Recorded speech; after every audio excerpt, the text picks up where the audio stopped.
사랑하시고 저희들을 사랑하셔서 그 마음으로 기도해 주셔서 그렇지만 제 하나의 목표는 사심 없이 오로지 하나님 말씀만 열심히 증거하다 보면 하나님께서 또 좋은 기회를 주시겠죠. 그런 마음을 가지고 술에 술 타듯 물에 물 타듯 하는 말씀 전하지 않고 말씀이 어떻게 해석되는가 그대로만 전하려고 하여튼 최선을 다해서 노력할게요. 예수님께서 이제 공생을 십자가를 지시는 공적인 생애를 마치시고 하나님 아버지로 돌아가실 때가 가까이 와서 제자들에게 그 말씀을 하셨을 때 제자들은 대단히 두려워하고 근심했습니다. 그런데 예수님께서 그 제자들에게 내 마음에 두려워하지 말라, 근심하지 말라 하시면서 죽음이 끝이 아니라는 사실을 우리에게 영원한 천국이 있다는 사실에 대하여 제자들에게 말씀하시고 그리고 또 제자들에게 세 가지 매우 중요한 너무나도 놀라운 약속을 주셨습니다. 그 첫 번째가 12절의 말씀에 나를 믿는 자는 나의 하는 일을 저도 할 것이요 또한 이보다 큰 일도 하리라. 그리고 또 13절 14절에 내 이름으로 무엇을 구하든지 내가 그대로 시행하리니 정말 믿어지지 않는 말씀을 하셨어요. 예수님께서 행하신 일이 얼마나 놀라운 일인데 그것을 제자들이 한단 말입니까? 그리고 그보다 더 큰 일도 한다. 정말 믿어지지 않는 말씀을 하셨어요. 예수님의 이름으로 구하면 예수님이 무엇을 구하든지 다 이루어 주신다. 이거 정말 믿어지지 않는 약속이잖아요. 그런데 이 두 약속은 이제 또 하나의 더 주실 약속에 사실은 내어져 있어요. 예수님이 하신 진짜 약속, 세 번째 약속, 그 약속 때문에 앞에 있는 두 약속이 이루어지는 것입니다. 그 약속이 무엇이냐면 이제 보혜사 성령님이 오실 거라는 것입니다. 보혜사 성령님이 오시면 예수님은 십자가의 사명을 감당하시고 하나님께로 승천하시고 그리고 보혜사 성령이 다시 오시는데 그 성령의 역사 때문에 이제 예수님을 믿는 사람들은 예수님이 행하신 일도 하고 그보다도 더 큰 일도 하고 그리고 예수님의 이름으로 무엇을 구하든지 그대로 다 주님이 이루어 주신다는 것이죠. 얼마나 엄청난 약속입니까? 그러므로 근심할 필요가 없다라는 것이에요. 예수님이 죽고 십자가에 죽으시고 다시 승천하고 신다고 하더라도 근심할 이유가 없다라는 것이에요. 예수님의 일은 계속된다는 것입니다. 여러분, 성부 하나님 또 성자 예수님, 성령 하나님 그분은 분명히 다르신 분입니다. 그러나 본질상 한 분이신 하나님이세요. 이것이 바로 삼위일체예요. 우리로서는 사람의 지혜로서는 이해할 수 없는 신비하기도 합니다. 오늘 이 말씀을 예수님께서 오늘 본문에서 정확하게 하고 계세요. 예수님께서 먼저 하나님과 성부 하나님과 예수님이 사실상 한 가지로 역사하셨다. 예수님이 말씀하신 것이나 예수님이 이루신 모든 기적은 다 성부 하나님이 예수님 안에서 역사하신 것이다. 그래서 누구든지 예수님을 보았다면 하나님을 본 것과 같다 하는 말씀을 하셨어요. 물론 제자들이 쉽게 이해하지 못했어요. 예수님이 말씀하실 때 다른 제자도 마찬가지지만 빌립이 예수님이 말씀하시는 그 아버지를 내가 한번 보게 해 주십시오. 내게. 그러면 내게 족하겠나이다. 그랬으니까 빌립이 잘 이해하지 못한 것이잖아요. 그때 예수님께서 다시 빌립에게 말씀하시기를 빌립아 내가 이렇게 오래 너희와 함께 있을 때 내가 나를 알지 못하느냐? 나를 본 자는 아버지를 보았거늘 어찌하여 아버지를 보이다 하느냐? 내가 아버지 안에 있고 아버지께서 내 안에 계신 줄 믿으라. 그렇지 못하겠거든 이전까지 내가 행한 것 그 일을 보고 나를 믿으라. 예수님께서 제자들에게 내가 하는 말이 너희들이 잘 이해가 안 되면 그러면 내가 그동안 행했던 일을 보고서라도 믿으라는 것이죠. 여러분 죽은 자를 살리는 역사가 하나님의 역사예요. 사람의 역사예요. 바람을 꾸짖고 파도를 꾸짖고 풍랑을 잠잠케 하는 역사가 하나님의 역사예요. 사람의 역사입니까? 그것을 보고더라도 믿으라는 것이죠. 하나님과 예수님은 한 분이시니로 역사하셨어요. 그 말씀을 아주 간곡하게 제자들에게 설명하셨는데 그것은 이제 예수님께서 승천하시고 난 다음에 성령님으로 오셔서 성령님께서 예수님이 하실 일을 계속 하실 것에 대하여 제자들에게 믿게 하시려고 그 말씀을 오늘 하신 것입니다. 제자들로서는 쉽지 않는 이야기잖아요. 예수님을 눈으로 보고 예수님을 따를 때는 예수님을 따르는 일이, 믿고 하는 일이 그렇게 어렵지 않지만, 예수님 이제 승천에 가시고 눈에 보이지 않는 아무도 없는데, 그런데 예수님은 똑같은 사역을 계속 하신다. 성령으로 주님은 역사하신다. 그 사실을 제자들이 정말 믿어야 이제 성령의 역사가 시작되는 것입니다. 그 말씀을 예수님이 하고 계시는 거예요. 예수님, 성령님에 대해서 오늘 명확하게 가르치고 계신데, 그것은 성령님은 예수님의 일을 계속하게 하시는 분이라는 것입니다. 성령님이 우리에게 오셨기 때문에 우리는 예수님을 만나보지 못했지만 주님을 믿어요. 그것도 참 신비한 일이죠. 예수님 당시 때는 예수님을 보고도 안 믿는 사람이 그렇게 많았는데, 우리는 예수님을 보지 않고도 예수님을 믿어요. 이것이 어떻게 된 역사이죠? 바로 성령의 역사입니다. 성령님이 우리 안에 오셔서 예수님에 대해서 우리로 하여금 깨닫게 하고 믿게 하고, 그리고 예수님을 영접하게 하는 것입니다. 그리고 십자가의 복음, 우리의 죄가 십자가에서 사함받고 우리의 죄가 예수님과 함께 죽은 그 십자가의 복음, 그래서 누구든지 십자가의 복음을 믿으면 이제부터는 예수님이 생명이 되시고 예수님이 주님이 되시는 삶을 살게 되는 이 역사가 믿어지고, 그리고 그것을 결론 삼게 되는 일이 다 성령님의 역사입니다. 우리가 예수님의 이름으로 기도하면서 기사와 표적이 일어나는 것도 다 성령님께서 하시는 일이 있습니다. 성령님이 하시는 일은 예수 그리스도가 누구신지, 그리고 지금도 어떻게 역사하시는지를 우리로 하여금 보게 하시고 믿게 하고, 그리고 예수님에게 순종하게 하시는 일을 하는 것입니다. 그래서 성령님의 역사를 그냥 예수님의 역사라고 같이 쓰고 있는 부분이 여러 구절이 나와요. 그 대표적인 구절이 고린도후서 13장 5절에 보면, 너희는 믿음이 있는가? 너희 자신을 시험하고 너희 자신을 학증하라. 예수 그리스도께서 너희 안에 계신 줄을 너희가 스스로 알지 못하느냐? 그렇지 않으면 너희가 버리운 자니라. 성령님이 우리 안에 오신 것을 가지고 예수 그리스도께서 너희 안에 계신 것을 알지 못하느냐고 같이 쓰셨어요. 물론 성령님과 예수님은 다른 분이시지만 왜 이렇게 썼냐 하면, 성령님은 정적으로 예수님만 증거하고 예수님만 드러내고 예수가 그리스도이신 것을 계속해서 우리에게 믿게 하시는 분이기 때문에 그렇게 성경을 쓰고 있는 것입니다. 여러분, 성령님으로 우리에게 오신 것, 또 다른 보혜사이신 성령님으로 우리에게 오신 것이 예수님이 살아계신 것보다 우리에게 더 유익한 일이에요. 주님이 그렇게 말씀하셨어요. 사실이에요. 요한복음 16장 7절에 보면 예수님께서 말씀하시기를, 내가 떠나가는 것이 너희에게 유익이라. 내가 떠나가지 아니하면 보혜사가 너희에게로 오시지 아니할 것이요, 가면 내가 그를 너희에게로 보내리라.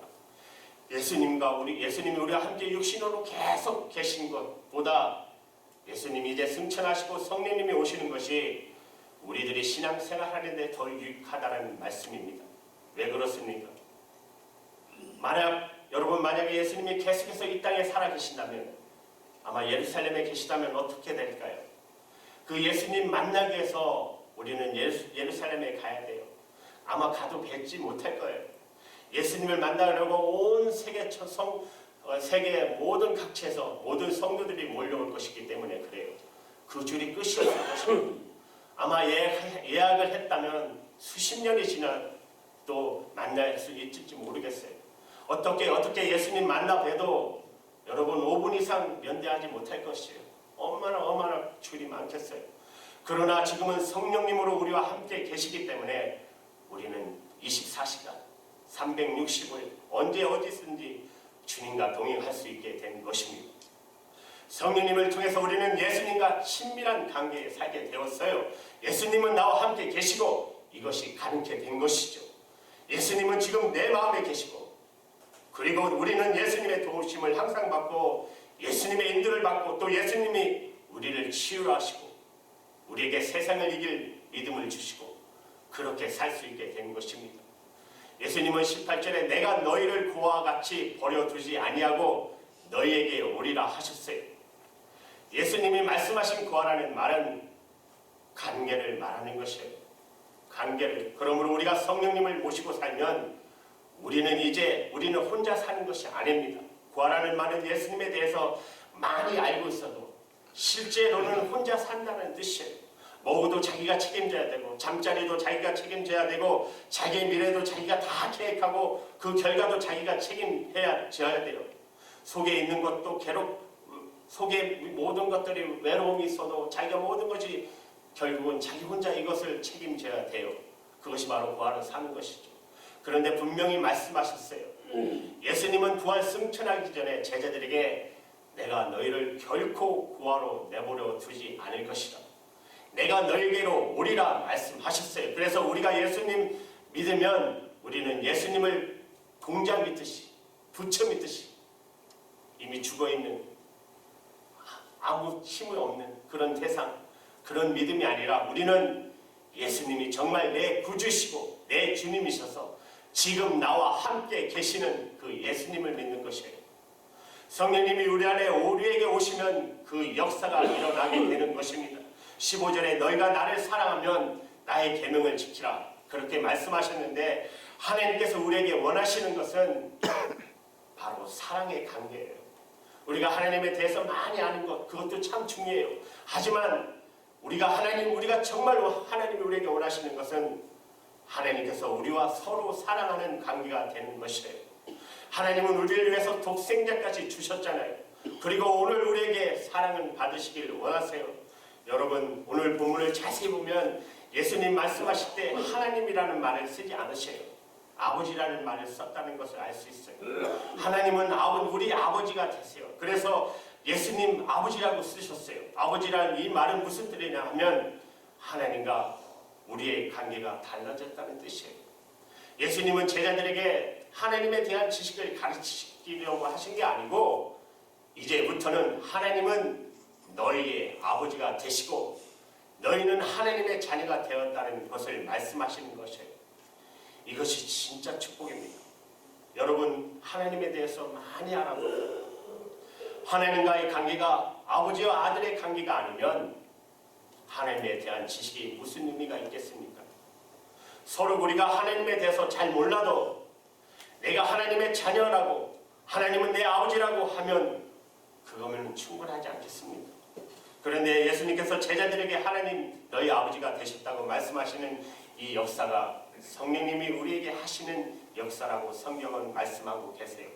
로마서 8장 15절 16절에 보시면 너희는 다시 무수하는 종의 영을 받지 아니하고 양자의 영을 받았으므로 우리가 하나님을 아버지라 부르짖느니라. 성령님은 우리에게 오셔서 하나님을 아버지라고 부르게 하시는 분이세요. 예수님이 하신 일을 그대로 하신 것이죠. 그래서 성령님은 우리에게 오셔서 예수님이 하시는 일을 그대로 하고 계세요. 그래서 성령님의 역사를 예수님의 역사라고 우리가 그렇게 말해도 틀린 것은 아닙니다. 저도 똑같은 경험을 했어요. 저는 청년기에 하나님을 믿었어요. 그러나 제 믿음은 그저 막연한 믿음이었어요.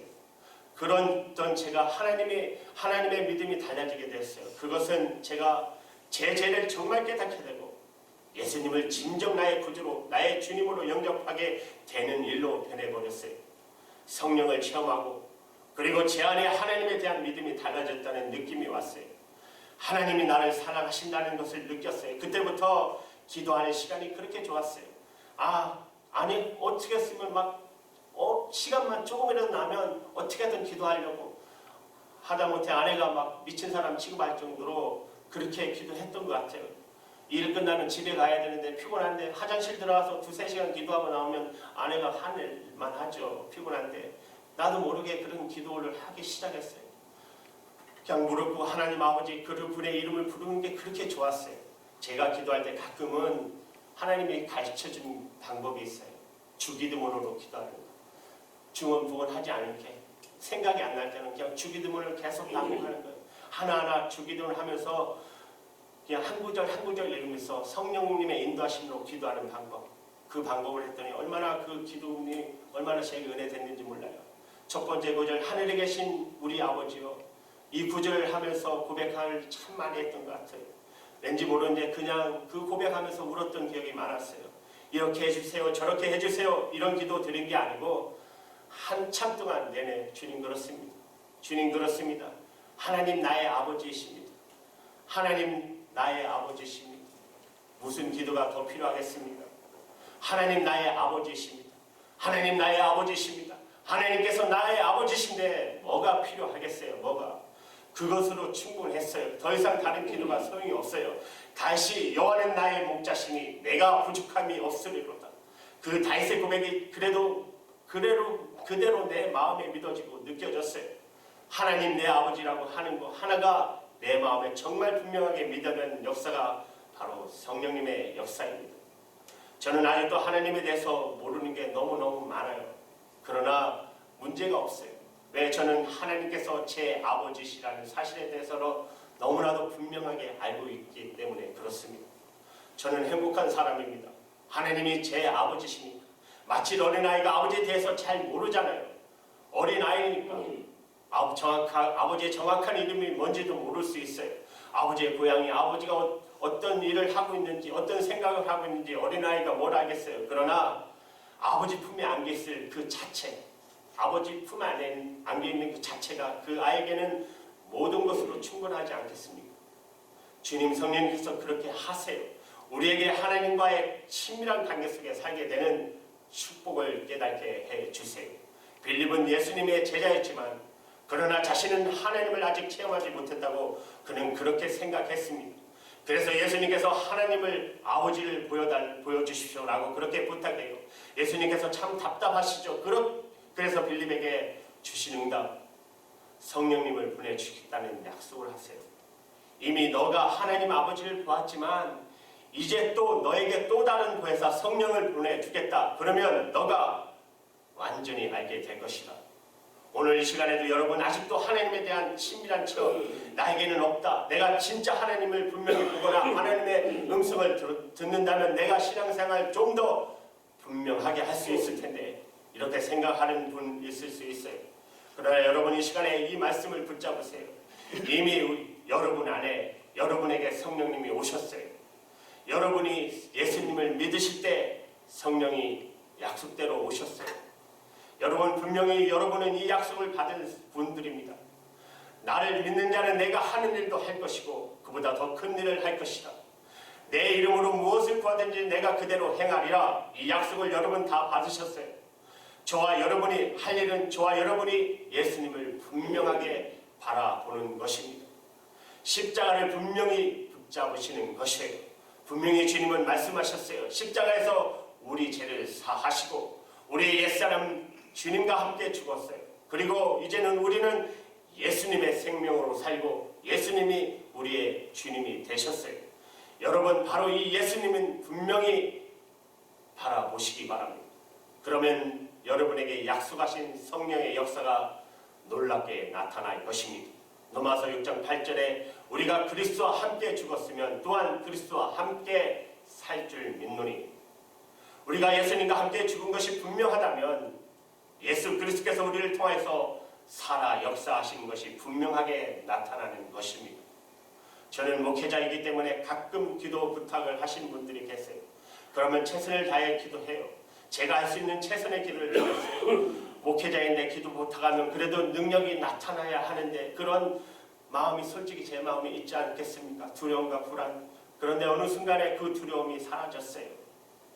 기도가 바뀌면서부터 어느 순간에 내 의지로 내 판단으로 기도하지 말고 이제는 주님이 하시도록 기도드려야 하지 않겠나. 분명히 십자가는 나는 죽고 예수님이 사신 것이 십자가인데 왜 나는 기도를 여전히 내가 열심히 하는 기도를 하지? 그때부터 기도 부탁하면 이제는 주님 역사해 주십시오. 주님께서 임해 주시옵소서. 주님이 만져 주시옵소서. 주님이 고쳐 주시옵소서. 정말 십자가의 복음에서 가르쳐 주신 대로 그대로 기도해요. 그때부터 성령의 역사를 느끼기 시작합니다. 이 일이 저에게만 주신 축복일까요? 아닙니다. 나를 믿는 자는 내가 하는 일도 할 것이고 그보다 더 큰 일을 할 것이라고 이것이 성령님으로 역사하시는 주님의 계획입니다. 주님 혼자서 이 땅에 계셔서 주님 역사하셨다면 얼마나 하셨겠어요. 주님은 하나님께로 가시고 성령으로 제자를 통하여 역사하시니까 복음이 유럽으로, 아시아로, 전 세계로 이렇게 퍼지게 된 것입니다. 성령님은 하나님 아버지의 약속이라고 그러셨어요. 아버지의 약속이라. 저와 여기에 계신 모든 성도들에게, 예수를 믿는 모든 성도들에게 하나님께 주시는 약속입니다. 예수님께서 말씀하셨잖아요. 사도행전 1장 4절에 예루살렘을 떠나지 말고 내게 들은 바 아버지의 약속하신 것을 기다리라. 몇 날이 못되어 성령으로 세례를 받으리라. 여러분, 하나님 아버지의 약속하신 것을 받으셨나요? 아직 나는 성령 세례가 뭔지 잘 모르겠다. 나는 성령 충만함이 뭔지 모르겠다. 나는 아직 하나님에 대한 체험이 없어. 그러신 분들은 오늘 이 아버지의 약속을 구하십시오. 여러분에게 아버지이십니다. 하나님께서는 아버지께서 약속하신 것을 주셔요. 아버지, 제가 아버지 약속한 것을 믿습니다. 저에게도 주십시오. 여러분 구하십시오. 오늘 이 시간에 성령께서 역사하실 것입니다. 여러분이 어린이 나이와 같이 믿고 구하시기 바랍니다. 아버지 약속하신 것을 이 시간에 저에게 주십시오. 지금 저에게는 영적 회복이 필요합니다. 주님, 저에게는 치유가 필요합니다. 주님, 저에게는 권능이 필요합니다. 믿음으로 살 용기가 필요합니다. 주님, 저는 두려움과 근심이 주님께서 제가 평온을 얻기를 원합니다. 성령님께서 하신 일들입니다. 오늘 여러분에게 주님은 역사하실 것입니다. 이 아름다운 주님과의 동행을 계속 일평생 살아가시면서 느끼며 권능으로 축복받는 여러분 되기를 간절히 주님의 이름으로 축복합니다. 기도하시겠습니다.